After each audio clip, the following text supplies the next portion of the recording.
제가 살아가면서 항상 하나님 앞에서 착각하면서 질문하는 것들이 있었습니다. 그게 뭐냐면 나는 결심하고 여러분 새해 들어서 결심한 거 많이 있죠? 누구는 예배를 잘 드리자, 누구는 기도를 하자, 뭐 했을 거예요. 근데 저도 마찬가지로 새해 이제 뭐 결심을 하는데, 결심하고 결단하는데 왜 그 결심은 이렇게 오래 가지 못할까? 오래 가지 못할까라는 것이죠. 또 뭐 하나님 말씀대로 한번 살아보려고 하면 왜 더 어려운 일들이 교회 안에 일어나기도 하고 더 어렵게 나를 힘들게 하는가? 이런 질문들이 있었던 것입니다. 그래서 이제 그럴 때마다 우리는 그렇게 생각합니다. 내가 더 결단하고 더 결단을 잘하고 내가 더 다짐하고 더 스스로를 더 몰아붙이는 것이죠. 그런데 오늘 예수님께서는 그런 방식을 이야기하지 않으시는 것을 볼 수 있습니다. 뭐 예를 들어서 순종하라라고 하실 때 순종을 잘 하는 방법 뭐 이런 것을 가르치지 않으십니다. 대신에 오늘 말씀 보면 단정적으로 이야기하시는 게 있습니다. 너희는 세상의 소금이 먼저입니다. 세상의 소금이다. 너희는 세상에 뭐예요? 앞에 소금 했는데 또 소금하면 어쩌란 얘기입니까? 지금 필사도 하고 오늘 통독도 하고 방금 또 읽었는데 너희는 세상의 소금이라, 너희는 세상의 빛이라 이렇게 말씀하시네요. 단정적으로 너희는 세상의 소금이고 너희는 세상의 빛이야 라고 말씀하시는 것이죠. 너희는 먼저 이렇게 살면 소금이 되고 이렇게 살면 빛이 돼 라고 말씀하시지 않았다는 겁니다. 그렇다면 예수님께서는 왜 우리에게 우리의 그 정체성을 먼저 말씀하셨느냐는 거죠. 그러니까 정체성이라는 거 아시죠? 너희는 세상의 소금이다. 너희는 세상의 빛이다. 이렇게 딱 아예 정체성을 딱 확립해 놓고 왜 말씀하시느냐 하는 것이죠.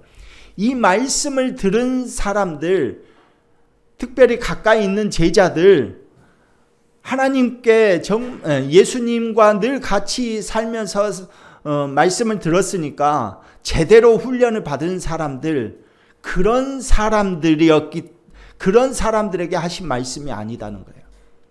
그러니까 다르게 이야기하자면 이거예요. 훈련을 정말 잘해서 너가 순종 잘할 수 있는 제자로 어느 정도 갖춰졌으니까 그래 너는 세상의 소금이야. 너는 세상의 빛이야. 이렇게 말씀하지 않으셨다는 것입니다. 그냥 예수님께서는 내가 너를 세상의 소금이라고 부르기로 작정했어. 내가 너를 세상의 빛이라고 부르기로 내가 작정했다라고 말씀하시는 것이죠. 그러니까 이것은 그렇게 부르기로 결정한 거예요. 여러분이 여러분의 자녀들의 이름을 그 자녀에게 물어보고 결정하셨습니까? 아기가 태어나니까 야, 너 이름 뭘로 할래? 너 정훈이로 할래? 민서로 할래? 뭐 이렇게 하지 않았다는 거예요. 그냥 부모님이 너는 이제 문정훈이야. 너는 송민서야. 오민서야. 이렇게 딱 정해놓고 계속해서 그렇게 불렀잖아요. 그죠? 그러면서 성장하니까 걔는 다른 사람이 다 봐도 쟤는 정훈이구나. 쟤는 민서구나. 이렇게 결정이 되어진 거죠. 그러니까 그 정체성을 먼저 주님께서 딱 확정해 놓으셨다는 것이죠. 베드로를 한번 생각해 보십시오. 베드로는 절대로 주님, 다른 사람은 다 버려도 나는 절대로 주님 안 버리겠습니다. 이렇게 했던 사람이잖아요. 그런 제자잖아요. 그런데 진짜로 안 버렸습니까? 다른 사람은 한 번만 부인하고 도망쳤어요. 근데 이 사람은 괜히 그 말 해가지고 3번이나 나 예수님 모른다고 이렇게 부인했던 사람 아닙니까? 그런데 예수님께서 부활하시고 이제 십자가에 죽으시고 부활하셔서 제자들에게 찾아오셔서 제자들에게 나타나셔서 말씀하십니다. 특별히 베드로에게 말씀하시죠. 베드로에게, 야, 네가 나 절대 안 버린다고 했지. 근데 너 몇 번이나 버렸냐? 이렇게 물으셨습니까? 그렇게 말 안 했어요. 그냥 찾아오셔서 예수님께서 베드로에게 찾아오셔서 그의 흠결이 다 있어요. 있는데 찾아오셔서 물으셔요. 야, 네가 나를 사랑하냐? 네가 나를 사랑하냐? 이렇게 물으셔요. 그러니까 순종의 문제를, 나 절대로 주님 안 버리고 주님 따르겠습니다 하는 그 순종의 문제를 뭘로 딱 바꿔버리시냐면 사랑의 문제로 딱 바꿔버려요. 사랑의 문제로. 예수님께서 내가 나를 사랑하느냐라는 질문을 통해서 너 순종 못했지 이 나쁜 놈아, 너 말한 거 거짓말이잖아, 이렇게 말하지 않고 너가 나를 사랑하느냐 해서 순종의 문제를 사랑의 문제로 확 바꿔버리셔요. 그래서 우리는 순종을 했기 때문에 여러분이 하나님의 사람이 된 게 아니에요. 여러분이 순종을 잘했기 때문에 나는 그리스도인이야 이렇게 말하는 거 아니에요. 그러죠? 우리가 흔히 하는 말로 교회 안에 나쁜 놈들이 더 많다 이런 말 하잖아요. 그죠? 그런데도 주님은 말하죠. 뭐라고 말해요? 내가 나를 사랑하느냐? 순종의 문제를 사랑의 문제로 확 바꿔버리셔. 그러니까 하나님의 사람이 되었기 때문에 순종으로 부름받은 사람들이 된 거예요. 이 순서가 바뀌면 신앙은 굉장히 짐이 됩니다. 무거운 짐이 돼요. 이 바리새인들과 서기관들과 대제사장들이 이 부분을 바꿔놓으니까 사람들이 다 힘들었잖아요. 그 이스라엘 백성들이. 야, 너 율법 이거 지켰어? 이거 못 지켰으니까 너 하나님 사람 아니구만 하고 정죄하잖아요. 근데 그게 아니다는 거예요. 하나님의 사람으로 먼저 불렀다는 거예요. 그리고 나니까 내가 하나님의 백성이구나. 주님이 나를 대신해서 십자가에 죽으셨구나 하는 것을 깨닫는 순간 내가 하나님을 더 사랑해야 되겠구나 생각해서 어떻게 하는 거예요? 순종하는 것이죠. 그런 것이죠. 그런데 이제 이 순서를 바꿔버리면 신앙은 굉장히 무거운 짐이 됩니다. 야, 교회 가려고 하니까, 교회 다니려고 하니까 돈 많아야 되겠더만 이렇게 말하는 사람들 있잖아요. 그죠? 돈이 많아요. 교회 다녀. 뭐 헌금 내라는 것도 많고 뭐 이렇게 이야기하잖아요. 보통.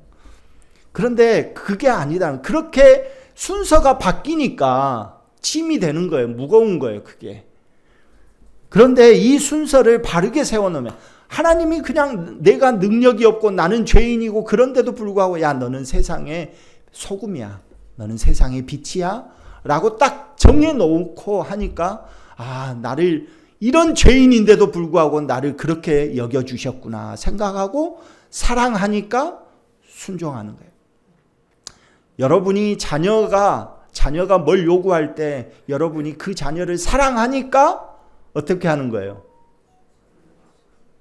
주는 거예요. 사랑하니까. 사랑하지 않으면 계모라 하면 또 그러죠. 사랑하지 않으면 절대로 주지 않습니다. 엉뚱한 이야기를 해도 그냥 들어줘요, 부모는. 그런데 옆집 아저씨나 옆집 아줌마는 엉뚱한 소리 하면 쟤 미쳤어 이렇게 얘기하죠. 그런데 부모니까 사랑하니까 그런 거예요.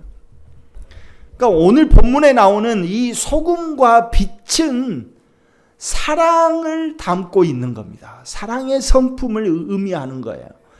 소금은 직접적으로 자기가 전면에 나서는 일이 없어요. 직접적으로. 소금을 직접적으로 주면서 이 소금 먹어라 하고 먹으면 먹을 사람 별로 없어요. 그러나 뭐에 들어갑니까? 음식에 들어가면 먹는 거죠. 음식에 들어가면. 그러니까 음식 속으로 들어가가지고 또 소금이 자기 잘났다고 막 드러내면 어떻게 돼요? 엄청 짜요. 예. 유럽 가면 음식 짜갖고 못 먹잖아요. 예. 이런 거에 뭘 잘하네. 반응을 잘하시구만요. 예. 그러니까 소금이 자기를 직접적으로 더 드러내면 짜서 못 먹어요. 그냥 음식 속으로 사라져 버려야죠. 그래야 맛을 내는 거죠. 그러니까 이 소금이라는 것도 사랑의 성품이 들어가 있다는 거죠. 빛 있잖아요. 너희는 세상의 빛이야 말씀하셨는데, 빛은 자기를 자랑하지 않아요. 빛이 자기를 자랑하면 어떻게 됩니까? 여러분 하다못해 이 형광등을 여러분 눈으로 계속 한번 바라보세요. 눈 이제 다른 거 못 봐요. 시력을 잃어버려요. 빛은 어떻게 되는 겁니까? 다른 내가 못 보는 곳을 보도록 비춰주는 거지. 빛이 자기가 잘났다고 막 세게 발열을 하면 어떻게 해요? 뜨거워서 못 가고 눈을 버리고 그러는 거예요. 그러니까 빛도 마찬가지로 사랑의 성품을 그대로 담아두고 있는 것이죠. 그래서 사랑은 인정받으려 하지 않고 또는 드러내려 하지 않고 자기 의를 세우려고 하지 않습니다. 그래서 예수님은 이렇게 말씀하셔요. 오늘 말씀에 너희 착한 행실을 보고 너희 아버지께 영광을 돌리라. 너희 착한 행실이 뭐겠어요? 자기가 잘났다고 확 드러내면, 소금이 확 자기 맛을 드러내면 어떻게 돼요? 짜서 못 먹으니까 버린다고요. 음식도 버리고 자기도 버려진다고요. 그러니까 마찬가지예요. 빛이 뜨겁게 발산하면 그 빛에 가까이 갈 사람 아무도 없다고요. 그런데 예수님께서 그래서 말씀하시는 것이 너희 착한 행실을 보고 너희 아버지께 영광을 돌리게 하라라는 거예요. 우리가 소금이죠. 우리는 빛이죠. 그죠? 예. 여러분이 소금이 아닌 사람, 나는 아니다고 느끼는 사람이라 할지라도 소금이에요.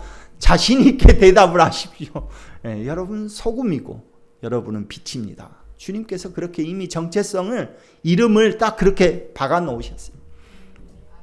그렇기 때문에 이 소금과 빛은 철저하게 그 사람들을 비추어주고 어두운 데를 밝혀주고 또 맛을 내주고 하는 역할을 통해서 누구에게 영광을 돌리게 하는 거예요? 하나님 아버지께 영광을 돌리게 하라는 거예요. 그러니까 이제 순종의 목적이라는 것은 뭐냐면 하나님을 드러내는 것에 있다는 거예요. 하나님을 드러내는 것에. 내가 순종 잘해가지고 내가 진짜 이번 로또 1억 당첨돼야지. 순종 잘하면 그렇게 될 거야. 이게 아니다는 거예요. 순종을 잘하면 누가 드러나요? 하나님의 영광이 드러난다는 거예요.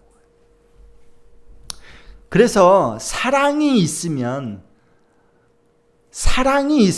순종은 해야 할 나의 짐이 아니라 하고 싶은 일이 되는 거예요. 순종은 사랑이 넘쳐나면 내가 해주고 싶은 마음이 너무나 간절하게 나타난다는 거죠. 그런데 우리는 순종하기가 어려울 때 흔히 내가 의지가 약하구나, 내가 더 훈련받아야 되구나 이렇게 생각을 한다고요. 그러나 성경은 순종이 어려울 때 대부분은 사랑이 식었을 때라고 이야기를 합니다. 사랑이 식었을 때. 사랑이 식으면 예배는 의무가 됩니다. 여러분 의무 방어하려면 굉장히 힘들어요. 교회에 오는 것이 천근만근입니다. 의무 방어하려고 하면. 사랑이 식으면 근데 예배가 의무가 돼요. 이제 그때부터 발걸음이 아이고 오늘 또 가야 돼 이렇게 되는 거예요. 사랑이 식으면 섬김이 계산이 되어져요. 내가 이렇게 섬기는 것이 계산이 되어져요. 계산이. 그리고 사랑이 식으면 말씀이 부담되기 시작합니다. 사랑이 식으면. 그래서 그런 거 있죠. 아이고 목사님 오늘 누구 들으라고 하는 거네. 이런 얘기들 하잖아요. 사랑이 식어서 그래요. 그리고 꼭 그런 사람들은 나 들으라고 얘기 안 해. 항상 누구 들으라고 얘기한다고 해요. 그죠? 오늘 목사님 나 들으라고 하는 거구나. 이렇게 생각하지 않고 꼭 오늘 저 김현 집사 들으라고 그런 거구만. 지금 그런 식으로요. 이렇게 잘 웃잖아요, 여러분. 이렇게 된다고요. 사랑이 식으면 그렇게 되는 거예요. 말씀이 부담이 되는 거예요. 그러나 사랑이 회복되면 예배는 만남이 돼요. 만남이 되고 기쁨이 되는 거예요. 섬김이 기쁨이 되는 거예요. 자연스럽게 순종이 자연스러운 열매로 나타납니다. 예수님은 오늘 우리에게 너는 얼마나 잘 지키고 있느냐, 내가 말하는 것, 내가 말씀으로 너희에게 선포했던 거 얼마나 잘 지키고 있느냐가 아니라 너는 지금 내 사랑 안에 머물고 있느냐, 이렇게 말씀하시는 겁니다. 내 사랑 안에 머물고 있느냐. 자, 오늘 말씀을 정리하면 우리를 먼저 부르신 그 정체성을 가지고, 여러분 정체성이 뭐라고요? 소금과 빛입니다. 집중하셔야 됩니다. 다 끝난 줄 알고 정신을 놓으면 질문이 갑니다. 우리는 세상의 소금이다 빛이다 말씀하셨으니까 그 정체성을 가지고 주님을 사랑하는 거죠. 그렇게 되면 순종이라는 이 단어는 애쓰지 않아도 따라오게 되어 있다는 겁니다. 아브라함 있죠? 여러분 아브라함. 아브라함의 아들이 누굽니까? 이삭입니다. 맞았습니다. 아브라함의 아들이 이삭이에요. 그런데 그 이삭의 부인이 누굽니까? 리브가입니다. 그런데 그 이삭의 부인을 맞이하기 위해서 아브라함이 자기 종에게 너는 저기 내가 내 고향으로 가가지고 그 아들 즉 이삭의 부인을 너가 데리고 와라. 그래요. 미리 딱 정해놓고 야 리브가를 데려와야 돼? 아니에요. 정해놓은 사람이 없어. 누구를 낙점해 놓은 사람이 없어요. 너가 가가지고 좋은 여자 배필을 만나면 그 배필을 우리 그 이삭의 아들 이삭의 부인으로 네가 데려와 이렇게 말을 해요. 그렇게 사명을 갖고 떠난 종이 누구냐면 엘리에셀이에요. 엘리에셀. 근데 이 엘리에셀이 누구냐면 창세기 15장에 보면 아브라함이 나이가 이미 많이 먹어버렸어요. 그래가지고 하나님이 아들을 주신다고는 했는데 나이가 이미 많이 먹어버리니까 하나님한테 이렇게 말해요. 아브라함이 하나님이 아들 낳아 주신다고 했는데 나 이제 나이가 먹어버려가지고 애를 못 가집니다. 그러니까 내가 어려서부터 키웠던 이 종 엘리에셀을 내 양자로 삼겠습니다. 이 애를 내 아들로 삼게 해주십시오 라고 말을 해요. 그때 하나님께서 아니야, 걔는 너의 아들이 안 돼. 너의 몸에서 날 차 내가 꼭 줄게 이렇게 말씀하시거든요. 그것은 나중에 이제 또 얘기하고, 그때 어려서부터 키웠던 종이 바로 이 엘리에셀이에요. 그런데 지금 창세기 15장에서 이미 말을 했잖아요. 이 아브라함이 얘를 내 아들로 삼을게요. 정체성이 어떻게 된 거예요? 종이에요, 아들이에요?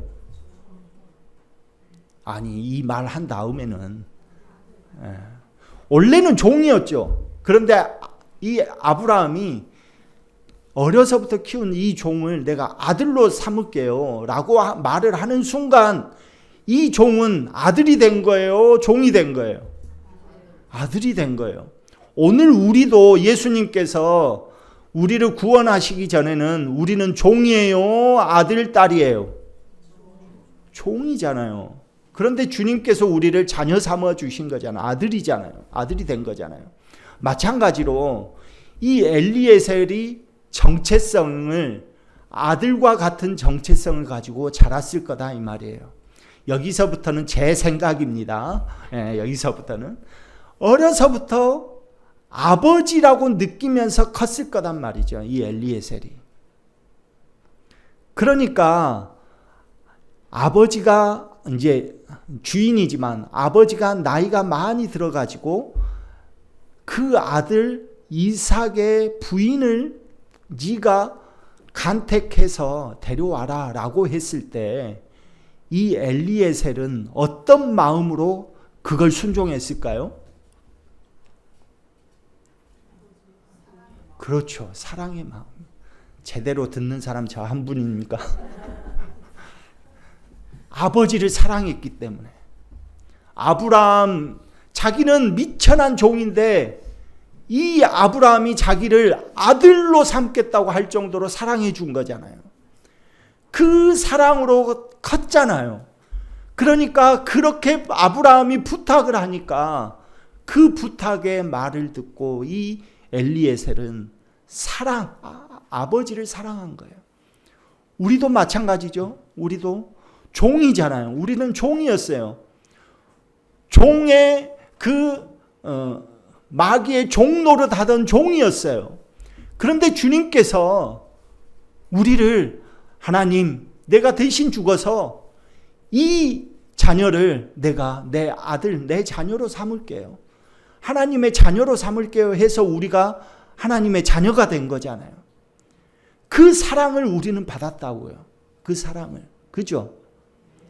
그 사랑을 받았으니 그 사랑의 마음이 우리 안에 있어서 하나님께서 무슨 어떤 말씀을 하실 때 그 사랑의 마음으로 그 하나님께서 하신 말씀에 순종하며 따른다고요. 여러분, 그래서 우리 사랑을 먼저 충전하는 것이 중요하다는 거예요. 사랑은 영원하지 않아요. 인간의 사랑은, 하나님의 사랑은 영원하지만 우리의 사랑은 영원하지 않죠. 그죠? 예. 지금도 여러분의 남편을 사랑으로 삽니까? 전우애로 사십니까? 예, 의리로 사십니까? 예. 우리가 많이 그 속세에서는 그런 얘기 많이 하잖아요. 예. 그런 얘기 많이 하거든요. 그런데 그렇다면 사랑을 충전해야 되는 거죠. 옛날에는 사랑이 넘칠 때는 저 남자가 정말 지금은 느려 터져가지고 어휴 저렇게 느려 터졌을까 이렇게 생각했을 수 있어요. 그러나 그때에는, 지금은 그렇지만 그때에는, 사랑이 넘쳤을 때는 어떻게 생각했을까요? 야, 나는 성격이 급한데 저렇게 여유가 있구나. 이렇게 생각했을 거단 말이에요. 분명히. 예. 사랑이 있을 때는 그랬단 말이에요. 그리고 마음에 들지 않은 선물을 사갖고 와도 그래도 정말 나를 사랑해서 사왔구나. 그런데 지금은 어때요? 사랑이 없으면 어때요? 나한테 말이나 한번 해보고 사갖고 오지. 필요도 없는 거 사온다고. 그럴 거단 말이죠. 결국은 우리도 예수님께 받은 사랑이 있어요. 그죠? 예수님이 너희는 소금이다, 빛이다 이미 정체성을 딱 해놨기 때문에 종의 몸에서 예수 그리스도로 인하여서 하나님의 자녀가 되는 권세를 받았기 때문에 그 사랑이 있어요. 우리에게도. 그런데 그 사랑을 잊어버린 거죠. 그러니까 자꾸 순종하기가 어려워지고 짐이 되어지고 그런 거죠. 그러니까 지금은 어쩌면 우리에게 있어서 중요한 건 뭘까요? 순종하려고 더 결단 열심히 하고 더 내가 다시 한번 순종해 보겠나라고 더 힘을 내고, 그것보다 뭐가 먼저겠어요? 사랑이 먼저라고요. 예전에 내가 갔던 신혼여행지 한 번 더 갔다 오세요. 예전에 여러분들 예전에 정말 처음 만났을 때 두근거렸던 그 찻집 한번 또 가시라고요. 그래야 충전이 되죠. 그래. 예전에 나도 얼마나 볼품 없었는데 저 남자는 계속 나를 사랑한다고 하면서 밥도 사주고 차도 사주고 그잖아요. 어떤 남자가 여러분에게 밥 사주고 차 사주겠어요? 계속 아무 조건 없이 그잖아요. 그러니까 신앙도 마찬가지. 오늘 주님께서 우리에게 딱 정체성을 박았어요. 소금이다, 빛이다. 소금과 빛, 그 정체성 때문에 우리가 종의 몸에서 주인의 아들의 몸으로 우리가 다시 변하게 되어졌고, 그 사랑을 입었으니 하나님께서 말씀하신 그 말씀 내가 자연스럽게 순종하고 따르게 되어진다는 거죠. 오늘 간절히 바라기는 우리 성도들 모두 우리를 종의 자리에서 자녀로 불러주신 그 주님의 사랑을 충전하기를 간절히 소망합니다. 그 사랑을 믿음대로 행하게 될 때 순종의 은혜로 우리를 이끌어갈 줄로 믿습니다.